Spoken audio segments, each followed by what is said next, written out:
everyone, and welcome back to the last Warner update of the semester. I'm Monique Frangi. And I'm Emilio Geiler. This semester isn't over yet, so let's look at last week's activities. Last week, we told you about the Global Connections event on campus sponsored by the International Student Club. There were foods from Paris, Cuba, Africa, and Brazil for students to dig in to try. The Warner University CrossFit team had a competitive competition last Saturday where they competed hard and lifted even heavier. Members of the team placed in second and in third to finish out their second competition of the year. Last Saturday, Warner hosted a morning of festivities for the Juanetta Elementary School children and family. The ministry department, men's soccer team, softball team, and faculty members all came together to join the celebration. Well, everyone, it's been our pleasure bringing you the latest Warner news each week. Merry Christmas, everyone, and be safe.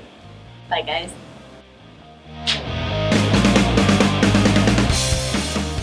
Good morning, everybody, and welcome to the last chapel of the semester in 2016. We are glad that you all are here this morning, and this morning we also have the privilege of hearing from Dr. Dwyer, and we look forward to what he has to say, and we look forward to what the Holy Spirit has laid on his heart. But before we do that, we stand and join us for worship.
Given us to come and just set some time aside to hear from you. God, we thank you for this wonderful semester and the opportunities you've given us throughout this time. And God, I just pray that this morning you'd speak to our hearts. In Jesus' name, amen.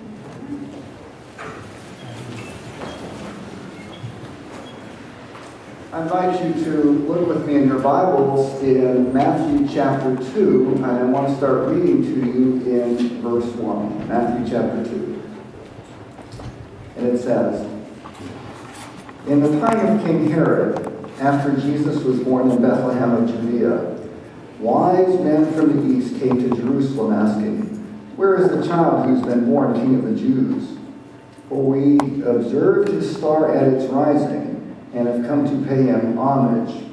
When King Herod heard this, he was frightened, and all Jerusalem with him. And calling together all the chief priests and scribes of the people, he inquired of them where the Messiah was to be born. They told him, 'In Bethlehem of Judea, for so it's been written by the prophet, and you, Bethlehem, in the land of Judah, are by no means least among the rulers of Judah. For from you shall come a ruler who is to shepherd my people Israel.' Then Herod secretly called for the wise men and learned from them the exact time when the star appeared. Then he sent them to Bethlehem, saying, 'Go and search diligently for the child. And when you found him, bring me word so that I may go and pay him homage.' But when they heard the king, they set out. And there ahead of them went the star that had been seen at its rising, until it stopped over the place where the child was. When they saw that the star had stopped, they were overwhelmed with joy. On entering the house, they saw the child with Mary his mother, and they knelt down and paid him homage. Then opening their treasure chests, they offered him gifts of gold and frankincense and myrrh. And having been warned in a dream not to return to Herod, they left for their own country by another road." Would you pray with me? All glory and honor this morning be to the one born in Bethlehem that the Magi worshipped. Open our hearts, I pray, O Lord, to the significance of Christmas and to the significance of the birth of Christ. This I pray in the name of the Father, Son, and Holy Spirit. Amen. The journey on Christmas night, 1776, was treacherous. 2,400 members of the Continental Army were crossing the Delaware River. There was ice on the river, and the weather was terrible. Rain, and then sleet, and then snow, and then nor'easter. Most of the men couldn't swim. To land, they had to chip away the ice. Not only were there 40 to a boat standing up, but also with them were animals and weapons. A treacherous journey on a Christmas night. It seems like people are always on the move at Christmas. Sometimes students going home to see their families, sometimes people going to see loved ones. Mary and Joseph on the way to Bethlehem, the Magi on the way to Jerusalem. People are always on the move, it seems like, at Christmas, but why? What's the significance of Christmas? What's actually the significance of the birth of Christ? Well, I think we have to think about that this morning, but before we come to that, we have to lay aside some false notions about the significance of Christmas, some false notions about what Christianity is about and what the birth of Christ is about. You see, for some people, the significance of the birth of Christ is simply to give us a free pass in life. So we get a kind of get-out-of-jail-free card from God. When my family and I moved to Rochester, New York in 2003, we set it up so the day after Christmas, my wife and two sons would fly out to California to spend some time with my wife's family. I was going to take them to the airport, and the plane was scheduled to leave at 6 in the morning, but because that was just a couple of years after 9/11, you had to be at the airport 2 hours early. So to leave at 6, they had to be at the airport at 4, which meant we had to leave the house at 3:30. So we set the alarm, and we got up and got ready to go and got them to the airport. When we got there, though, their flight was canceled. So we arranged things so they'd be able to fly the next day, and the next day came, but we'd gone to bed the night before. But the second time through, maybe I forgot to set the alarm, Maybe I turned it off in the night. I'm not sure what happened. But we were sleeping right through the time to get up when my oldest son came in the bedroom and said, Mom, Dad, aren't we supposed to get up and go to the airport? And I said, oh, yeah, well, let's go. So we got in the car, and we're going to get them to the airport. And as we're going to the airport, I said, Peter, you did a tremendous thing. You did a great thing by waking us up. I want you to know, I'm going to give you a get-out-of-jail-free card. That you can get in trouble, you can do anything, and there'll be no punishment, no penalty, nothing. You can use your get-out-of-jail-free card whenever you want. He's 13 years old. He says, okay, Dad, that's great. Well, they go out to California, they come back, and a month goes by, and he gets in trouble a time or two, but he never uses it. And then another month, and another month, and another month, and pretty soon the summer's coming. He's gotten in trouble a time or two, and he's a 13-year-old, and things happen. And finally I said to him one day at the dinner table, Peter, you've never used your free pass. You never used your get-out-of-jail-free card. And he said, well, Dad, that's because I'm going to wait until I do something so bad the cops have to come to the house. For a lot of people, the significance of the coming of Christ is to give us a kind of free pass, a get-out-of-jail-free card. For other people, it's just that we need to have good intentions. And as long as we have good intentions, that's okay. But is that really it? And don't good intentions sometimes go awry? When my sons were much, much younger, maybe 1 and 3, 1 and 4, Lion King was all the rage. And so I went down to the store to look for a Lion King poster for my 3-year-old, 4-year-old son. And I found E8, there was a picture of Simba, and I went down to E8, found a poster, it was in cellophane, it had yellow on the outside, so I brought it home and wrapped it up, and I put it under the tree for him to open on Christmas morning. Well, Christmas morning comes, and he takes off the outside wrapper, and he takes off the cellophane, he unrolls it. But instead of it being Simba, it was a model who was then popular named Cindy Crawford, who was wearing a very skimpy bikini, which was yellow. And my older son, 3 or 4 years old, said, "Who that girl?" And my younger son says, "Oh." And my wife says, "My gosh, Tim, what have you done?" Sometimes good intentions go awry, but is Christianity really about simply having good intentions? Or what about the idea that the main purpose of the coming of Christ or the main purpose of Christianity is to help us with the things we're worried about, our anxieties, our fears? Now, it is true that we have anxieties and fears in life. My older son eventually became a police officer, and he's in Atlanta, one of the suburbs called Sandy Springs, and last week he got a call to go to a person's house. And the woman reported that there was someone suspicious sitting at the end of her driveway in a truck. Sandy Springs is a real well-to-do suburb, real long driveway mansion type thing. And so he goes to the person sitting in the truck and says, "Sir, can we help you?" And the man says, "Well, they ordered some mulch, and I have the mulch in the back of the truck, and I'm just here early." And so my son walks up to the lady at the house and he says to her, "Ma'am, did you order some mulch?" And she says, "Well, yes, I did." And he said, "Well, that's not a terrorist out there. That is just your mulch guy." So sometimes we have these fears and these anxieties, but is that all that the birth of Christ is about, to help us with our fears or our anxieties?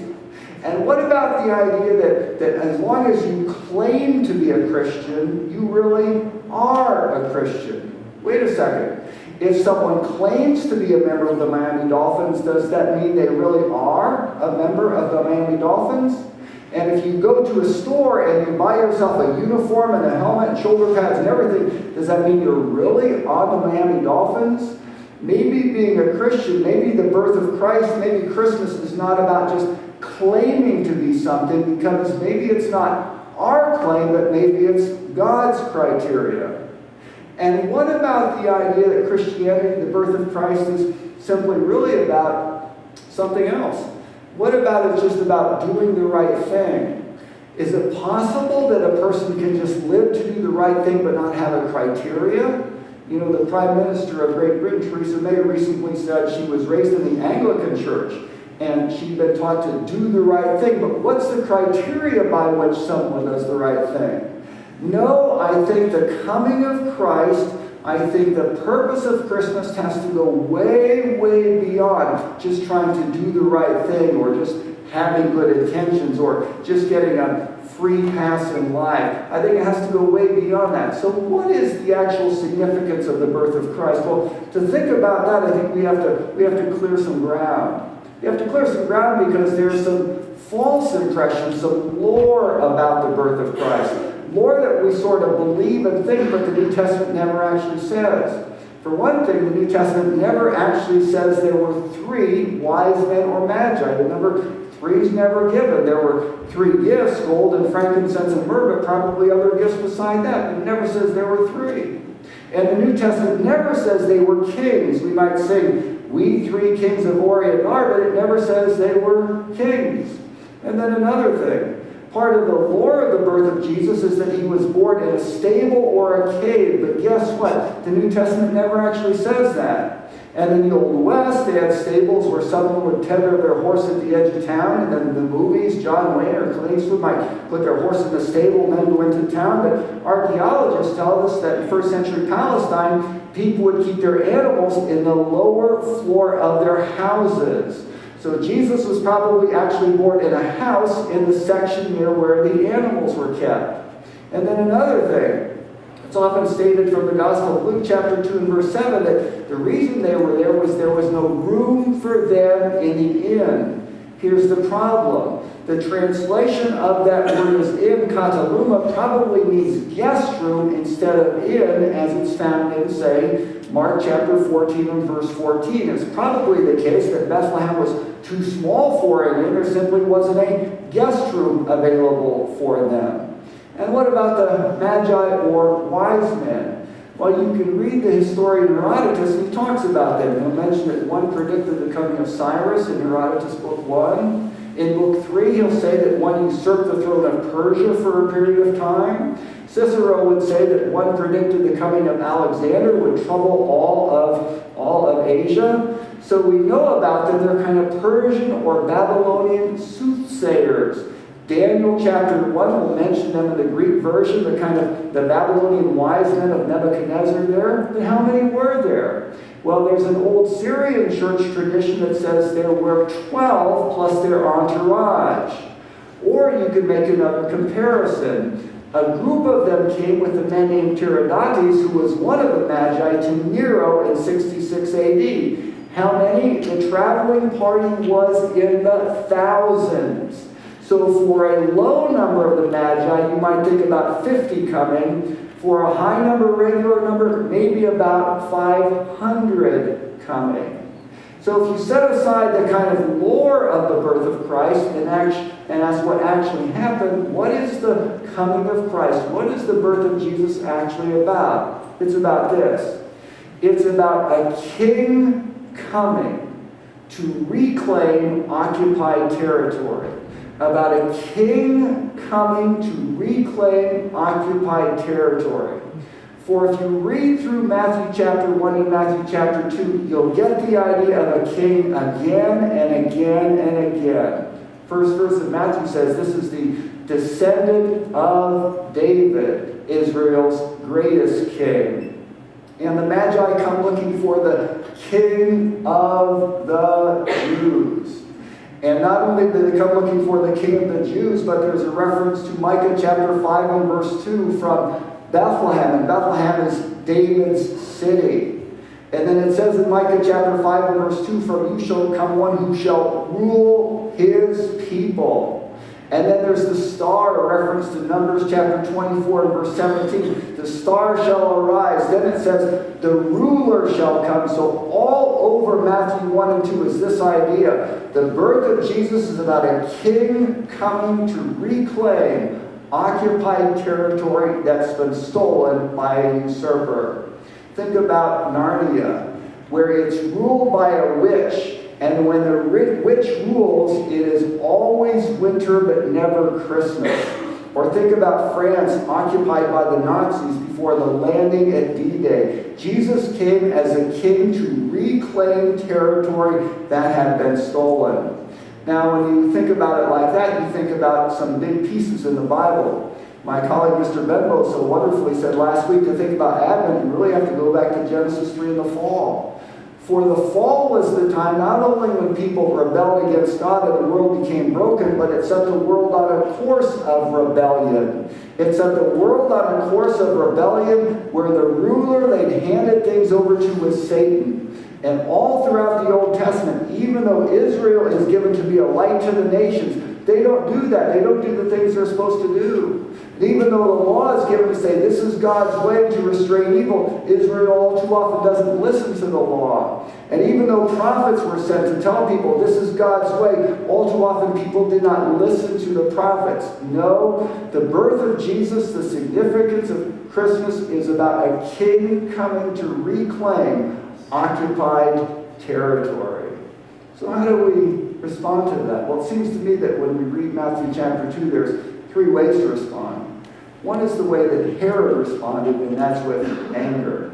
It will say Herod was troubled. And then when the Magi go home another way, he was angry. Herod, who had 9 wives, 7 of whom had children. Herod, who slaughtered many people. Herod, of whom Caesar Augustus said it was safer to be his pig than his son, because if someone who was half Jewish, at least a pig would not be slaughtered and eaten. Herod, who had been a monster in his time, hears that this king has come, and his response, he's troubled, and then he is angry. Why is he angry? Because he has been living apart from God in the midst of the people of God. Do you realize it's possible to live apart from God in the midst of the people of God? You realize at a Christian college campus at Warner University, it's possible to live apart from God in the midst of the people of God? That's what Herod had been doing. But here God has given Herod one last chance. Herod's going to be dead within about 2 years. This is his one last chance to get his life on track. See, what happens in life is we get momentum.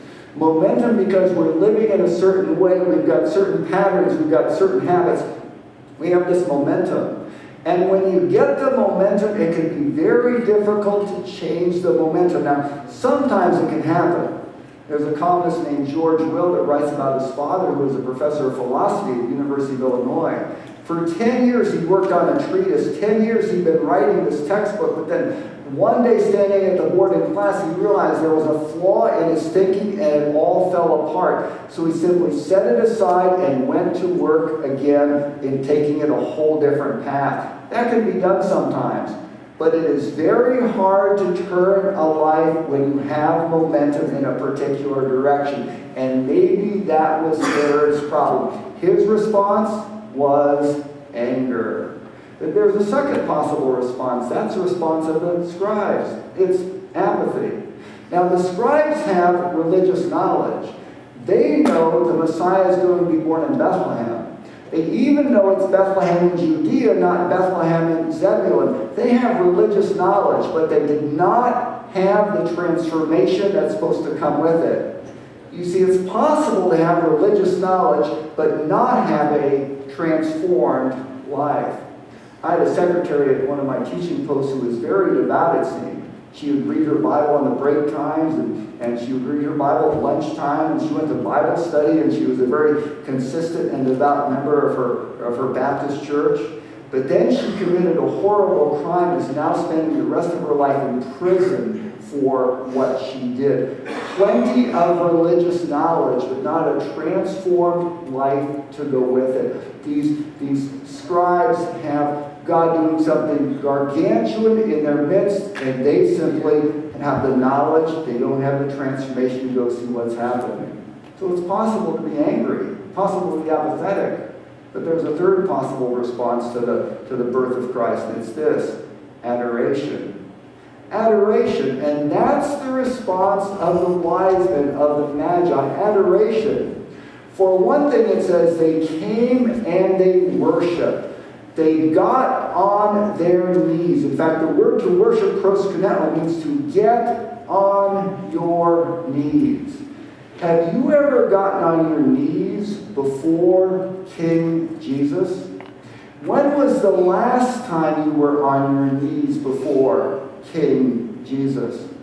When I was growing up in San Jose, the San Jose Church of God, when the service would end, we'd have altar calls. If someone wanted to come to Christ, what they had to do is they had to come forward to the altar and they had to get down on their knees and ask Christ into their heart. And it didn't matter if they were an executive of a company or a janitor of a company. You came to Christ by getting on your knees before King Jesus.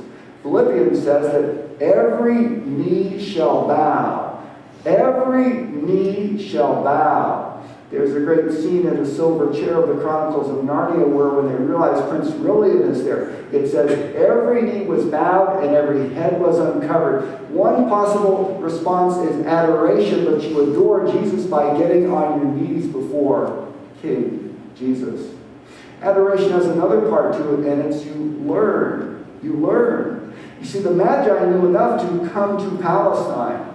They knew what Numbers 24 said about the star. They probably knew from the book of Daniel the exact time in Daniel chapter 9. Along with adoration of the birth of Christ comes learning about Christ. You know one of the best things you could do when you're in college? Learn everything you can about the Bible. For you only know God as well as you know the Scriptures. And you only know Christ as well as you know the Scriptures. And you only know the Holy Spirit as well as you know the Scriptures. Part of adoration is to bow on your knees before Christ, and part is to learn. There's a third part of adoration that the Magi do, and it's to give. They give him their treasures of gold and frankincense and myrrh. Probably not meant to be symbolic, probably a reference to Isaiah chapter 60 and verse 6, where Gentiles will come and give gold and frankincense to God. They give. They give because he is King Jesus, and you give to the King because he is worthy.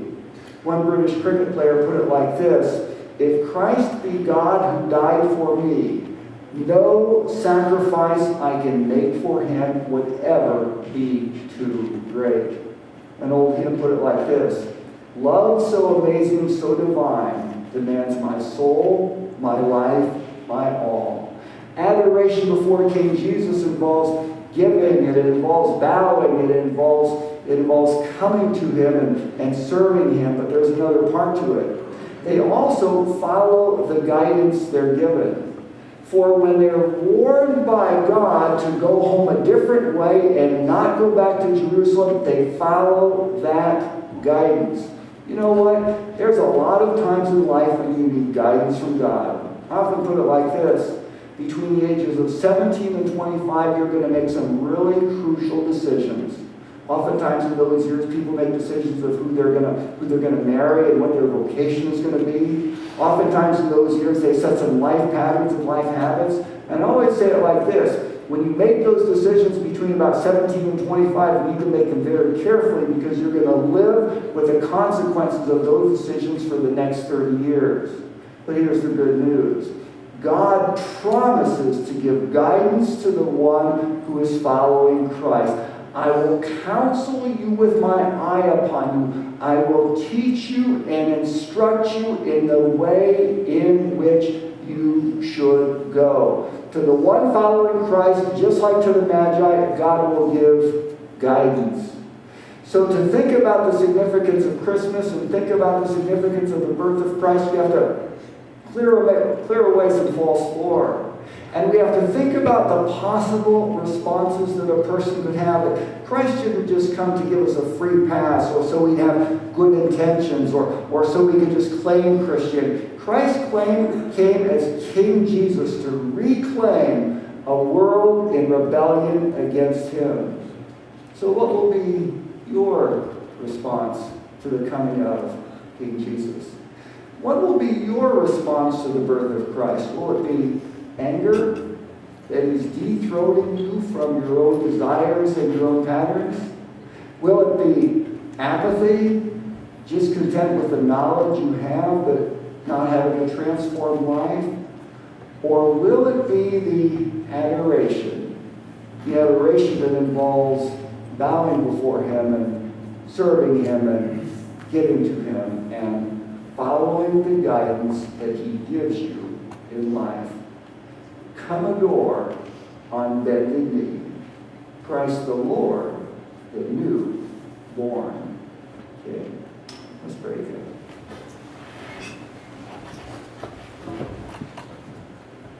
And Lord, thank you that to a world in mad rebellion, you've come to reclaim it. And it's my prayer for the people of the Warner community, that for students, for faculty, for staff, for the leaders, it's my prayer that every single one will be able to be on their knees in worship before Christ, the newborn King. Help us, Lord, to learn and to give and to follow and to worship. Bless and keep each one as they travel over the Christmas holidays. May they have joy in their time with their families. May they have rest and peace from their semester's labors. But above all, may our attention turn day by day and minute by minute to Christ our King, who has come to reclaim the world that is rightfully his. And this I pray in the name of the Father, Son, and Holy Spirit. God bless you and you